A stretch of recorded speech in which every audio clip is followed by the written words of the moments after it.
You want answers? I think I'm entitled to. You want answers? I want the truth! You can't handle the truth. Hey everybody, it's that time again. That time where we have to negotiate our comp plans. Negotiate them, you say. I just take mine and I sign it. Take it as is. Well, we're talking today about how do you negotiate a comp plan. And both Chad and I came up with 5 ways. And this is critical because if your comp plan isn't correct, if it isn't fair, if it doesn't completely represent the real opportunity that you have, then you're not going to make the kind of money you want to make. So a key part of a sales career is having a great comp plan for the year. We want to get into, each of us have 5 ways, and you got to write these down because it's happening now. Really, before you even know it's going to happen, before you get it, before it's in front of you that you have to sign, you have to be taking these 5 steps to maximize the amount of income that you can make this year. And also, make sure you're checking out Prezi.com. Prezi.com's got great templates for your quarterly and annual review. So when you want to put up your planning, you blow your manager away. You give them a story of how you're going to take the territory from what it is to where you want to take it and earn that President's Club. And I'm going to announce President's Club. President's Club is coming up within a month or so. It's going to be a year-long program to take you from where you are to where you want to be, that top 1%.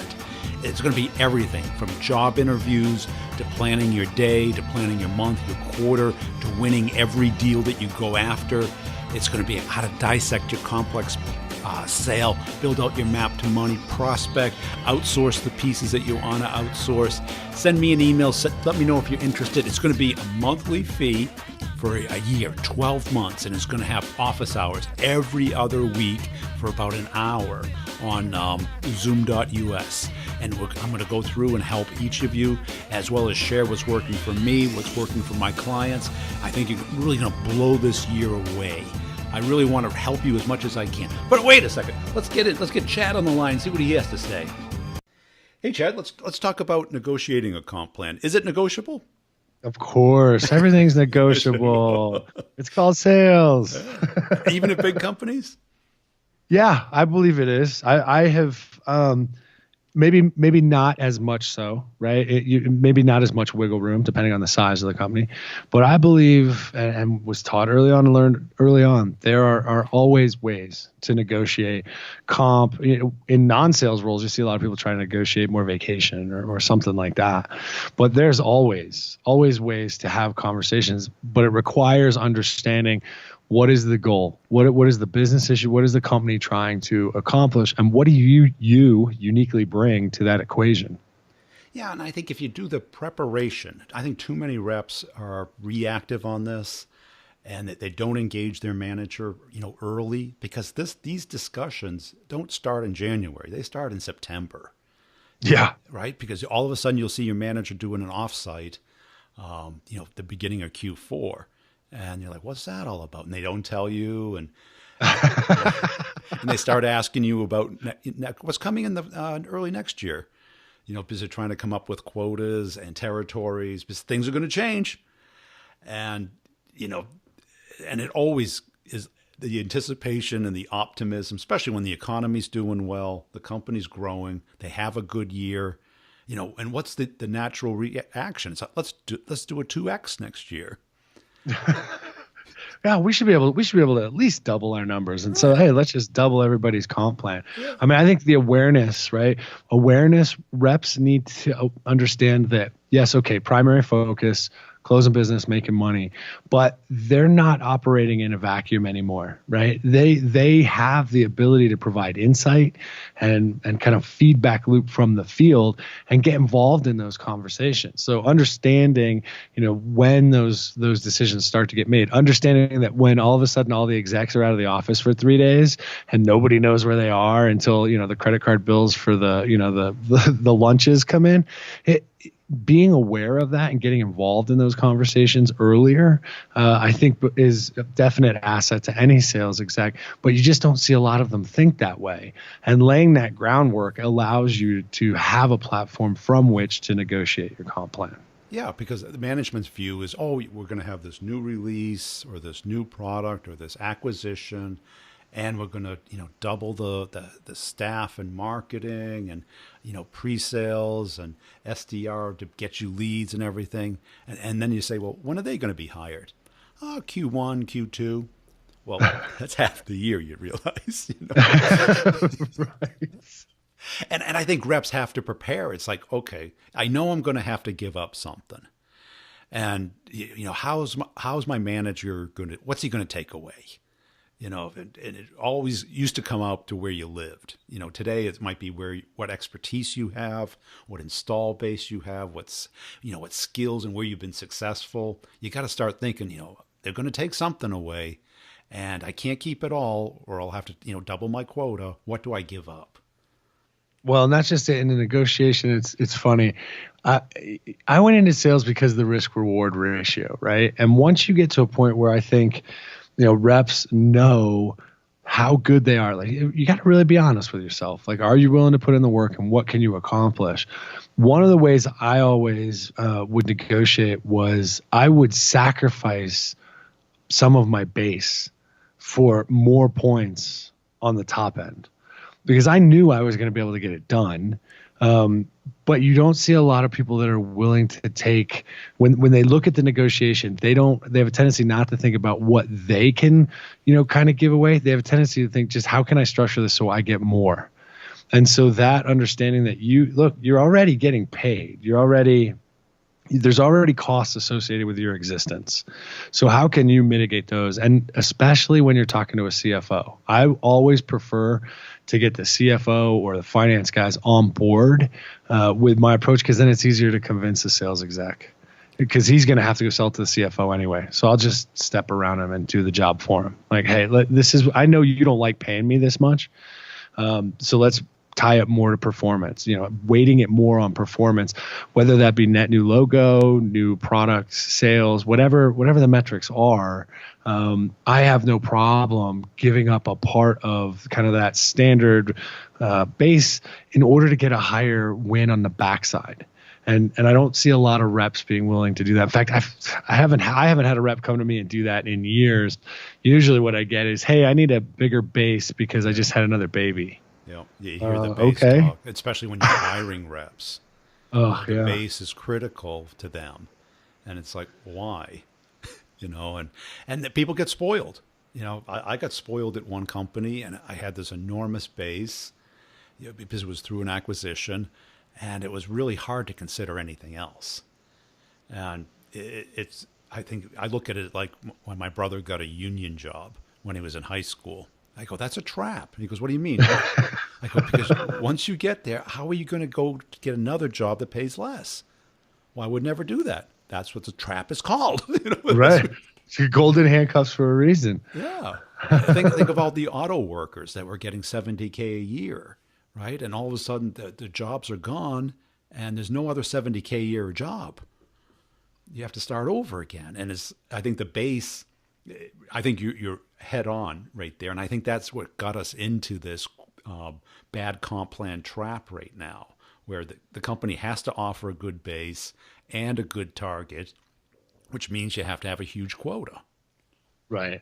Have you seen, just out of curiosity, I ran into, for the first time in, probably 2 years, I ran into a handful of reps that are 100% commission. Now, they're still employees, so they still get healthcare, they still have an expense account, those types of things, but they're 100% commission.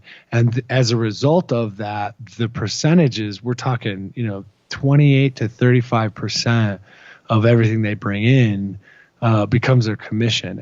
And my first thought is, whoa, that's a huge amount of risk. But then when you start running the numbers on what they're selling and that type of setup, all right, I've got my healthcare, which is, everybody's worried about that. And I've got, some support on the expenses, but it's really up to me. It's almost more greenfield than anything else. Have you seen more of that or less of that lately? I'm seeing, I get approached by vendors, especially startups, who want me to be an affiliate. And, they offer quite a big percentage. And I go, but how do you keep track of it? Oh, we'll give you a link. I go, yeah, but people listen to it on their phone. They're not going to fill out a form and a cookie going on their phone. So it's just free advertising for you. Right. Or you say, oh, well, ask them. I go, why would you ask them? Right? You're not incentivized. But I am seeing that. And, because I look at, like recruiters, they're at 50% commission. Right. And that's, and I know a lot of people in that space, and a lot of people wash out, because they don't have, the patience or the 6 months to sit it through. But today, I mean, you can basically hire your own SDR off of Upwork for, from $5 to $15 an hour. Right. And, the days of you having, like what you said about the lone wolf, are over. The tools, the technology to, and believe me, I have it to get meetings. I hate to say this out loud, but, all my interviews, I don't spend a minute on. It's all automated. 100% Right. automated, 100% personalized, no human involved.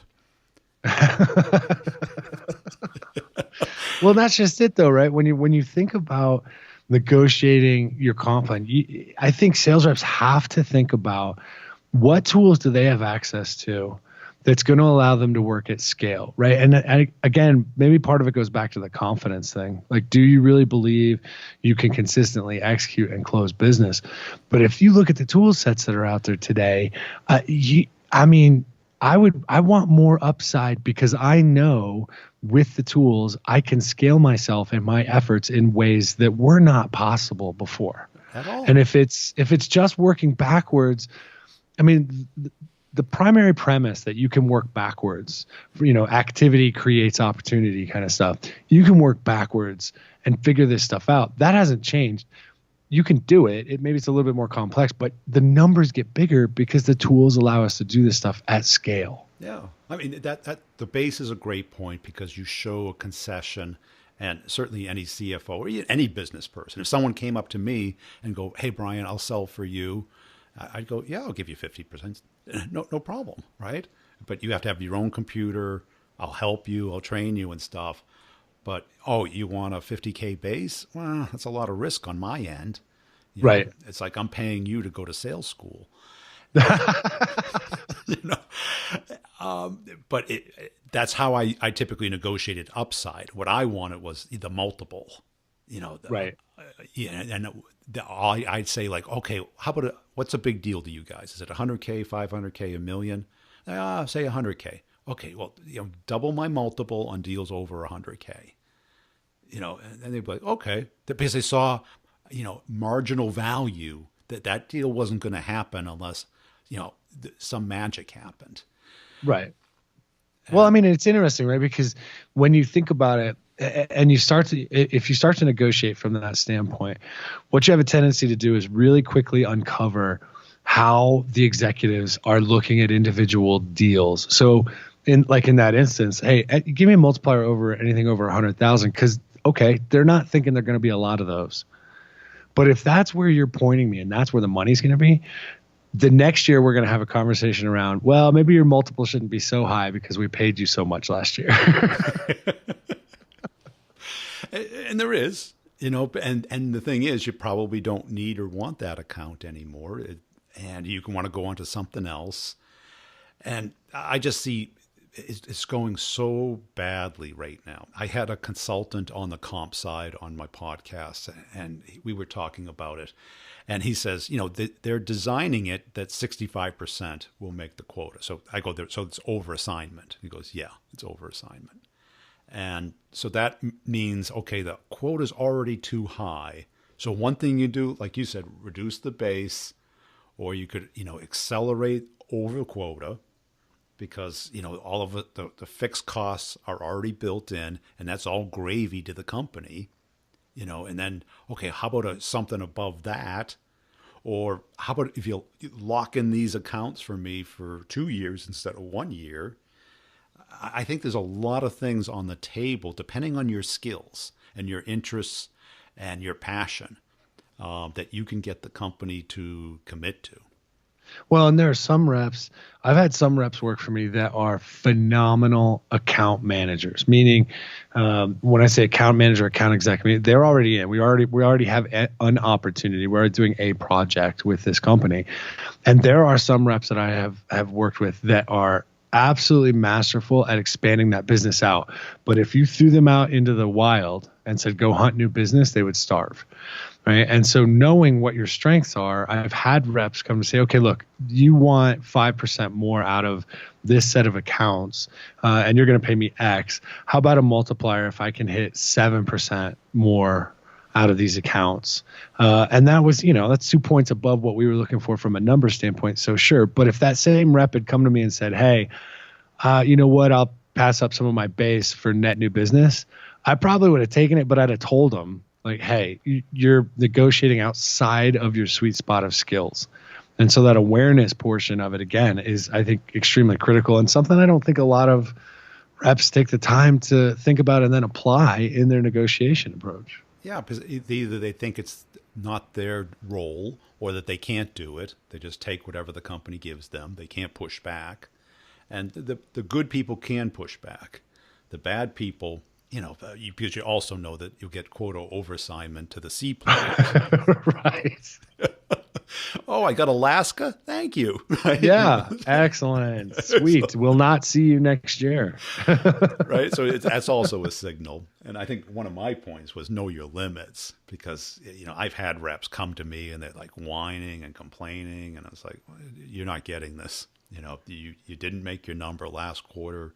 All the deals you said that were going to come in didn't. You're in repair right now. You're not in growth. Repair. Right. Well, and I think that's, again, it's the understanding the reality of sales. What is the profession? And then understanding that if you're negotiating, don't ask, it's like when I was growing up, I wanted a motorcycle. I got a BMX bike, right? Like, stop asking for stuff that's outside the realm of possibility based on my skill set. If I'd gotten a motorcycle at the age of 13, I'd have killed myself. Yeah. Right. So my parents gave me a BMX and I had to earn that one. So just understand, to your point, like, know your limits. If you start trying to negotiate in a place where you don't bring credibility to the negotiation, you've instantly lost the attention and the potential to come up with something that's going to be mutually beneficial. I also see a lot of angst, that's going to be coming up in January and February, where people just get disgruntled and they whine, and I think you have to come to the point where you either accept the territory and the comp plan, you try to negotiate, you try to get the best one you can, and when it's the dust settles, either accept it or move on. Yeah, and that's just it. Stop whining. Yeah. I mean, you and I both are not. Neither one of us are big on the whole whining thing, but you can impact it if you get involved soon enough, and if you negotiate from a position of strength and understand there's a give to get, and you do it in a way that is supported by your credibility and the results that you bring to the table, that's great. Now, are you going to get everything? No, probably not. But you might be able to influence enough. And then, like I said, when the dust settles, hit the ground running. Like, the time you spend whining or complaining about it or trying to change it after the fact, those are cycles you could have been filling your pipeline and filling in line in your wallet with. And that's it, because that Q1 is I think the golden quarter, because that's when you set the seeds for the rest of the year. Your clients are open-minded to new things, to change, to meeting.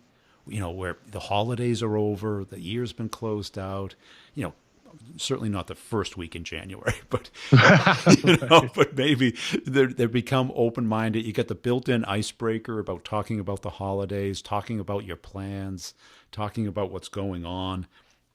And I see too many people who's too worried about my territory, don't know if I'm going to have that account.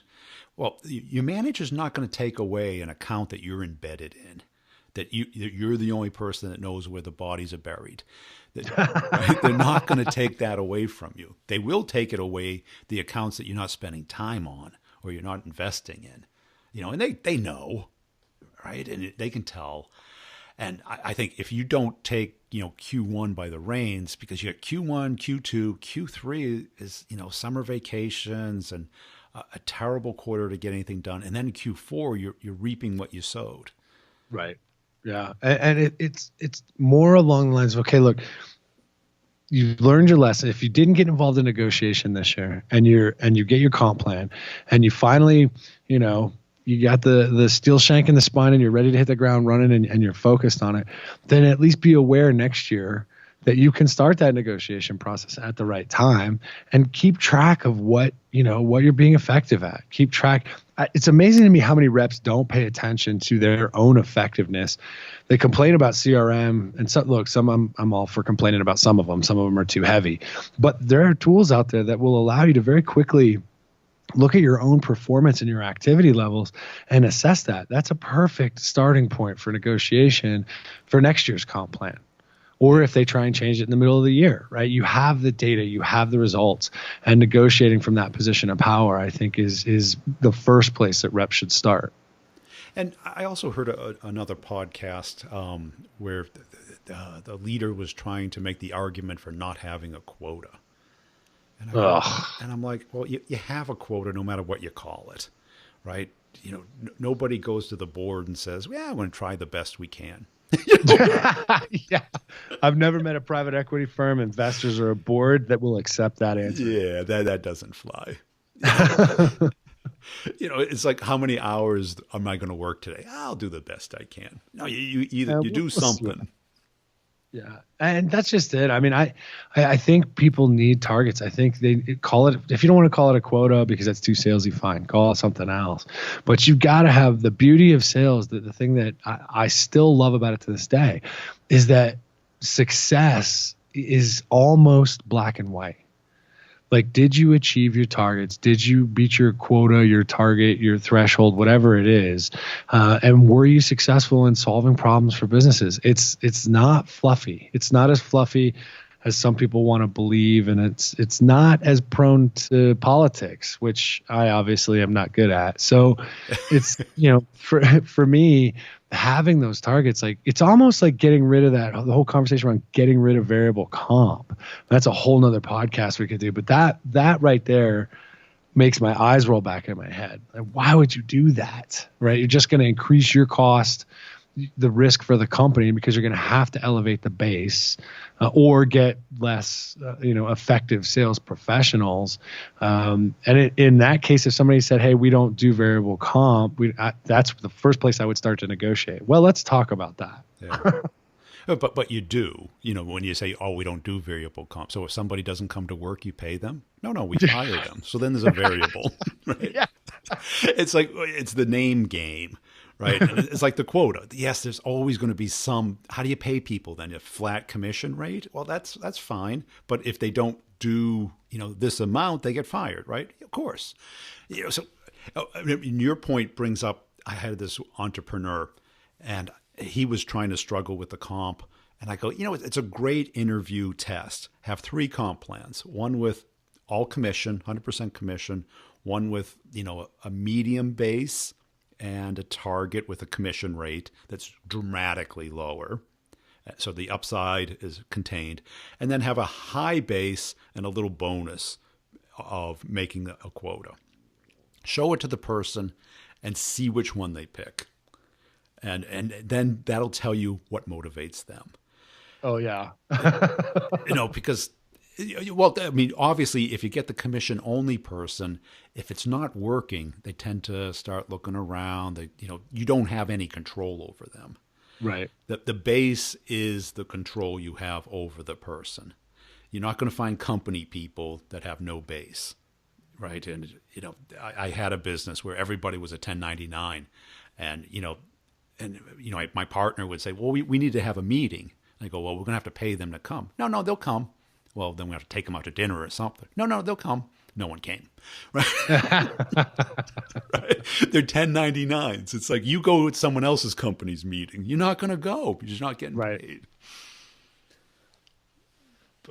And I think that's a good test because commission is the reward. It's the business side of the sales job. Well, and it's that it's that, no more delayed gratification. Well, depends on how commissions are paid out, but the delayed gratification of waiting till the end of the year for an annual bonus or things, it's alleviated if you're paid quarterly, or, you get that commission, you can calculate that, you can see where you're at. It removes the unknown, right? And there's a huge amount of fear around unknowns. And I think people in sales have the ability to have a much clearer picture, right? To negotiate their future, to negotiate their financial return, to negotiate what they're going to deliver to the company, and to be able to track it easier.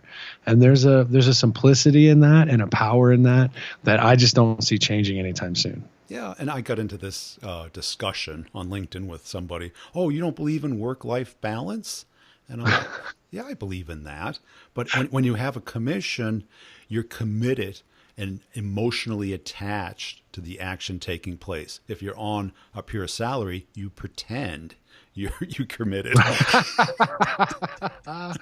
Yeah, I was actually interviewing somebody yesterday from a podcast, and he started right out of the gate. He's like, look, we got to get rid of this whole work-life balance thing, right? It is life.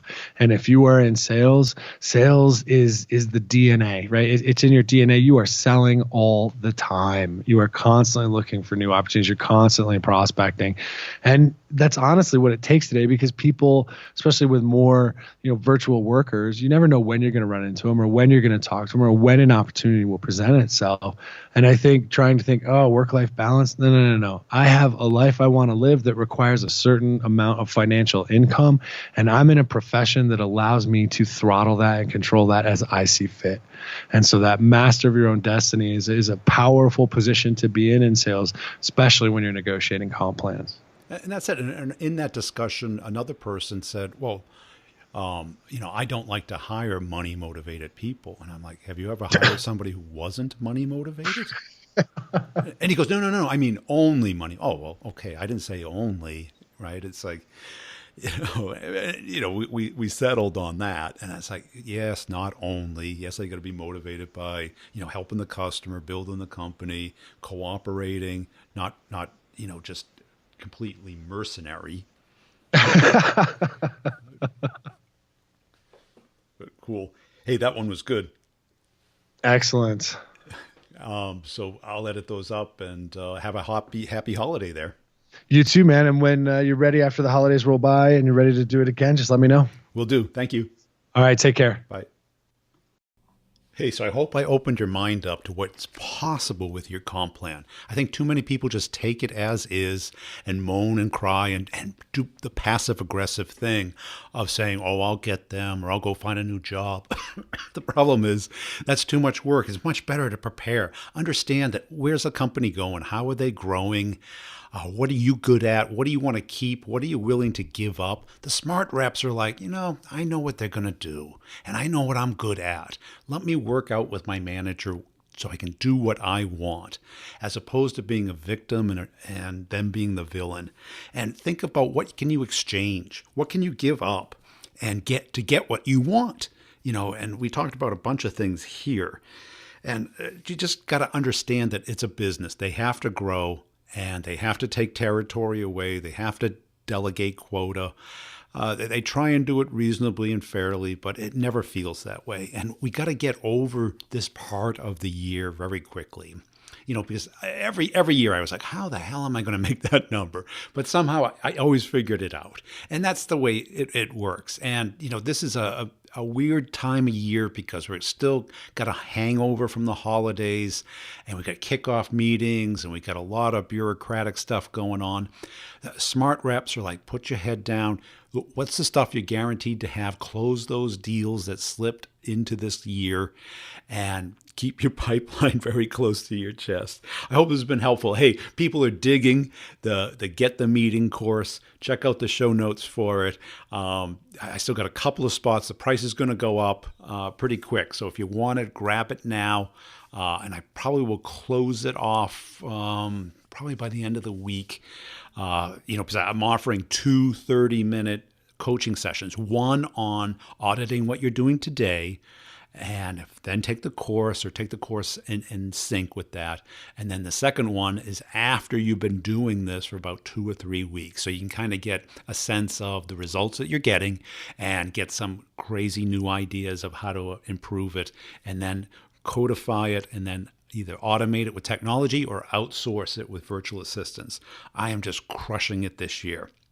I'm telling you, this is going to be a super year for me, and I'm really coming together with a lot of stuff, partnering up with, Gong and Nudge and CoVideo and Prezi. I'm picking out great partners to bring to you the best content, and I'm working with them. I go, people, you got to come up with great content, and people like blogs, but they really love podcasts. Podcasts are the way for salespeople. Salespeople love to put the earbuds in. They're in the car, they're working out, they want to make money. This is our year. Tell me how I can help you make money this year. See you next time. I want to know the truth, because deep down in places that you don't talk about are team and management meetings. You want me on that call. You need me on that call. We use words like fleet view, volume control, total cost of ownership. We use these words as a backbone of a life spent negotiating something.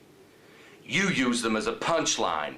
I have neither the time nor inclination to explain myself to people who rise and sleep under the very blanket of revenue that I provide and then question the manner in which I provide it. I would rather you just said thank you and went on your way. Otherwise, may I suggest you pick up a phone and make some sales calls. Either way, I don't give a damn what you think you're entitled to. Did you expense the lap dances? I did the job I was hired. Did you expense the lap dances? You're goddamn right I did!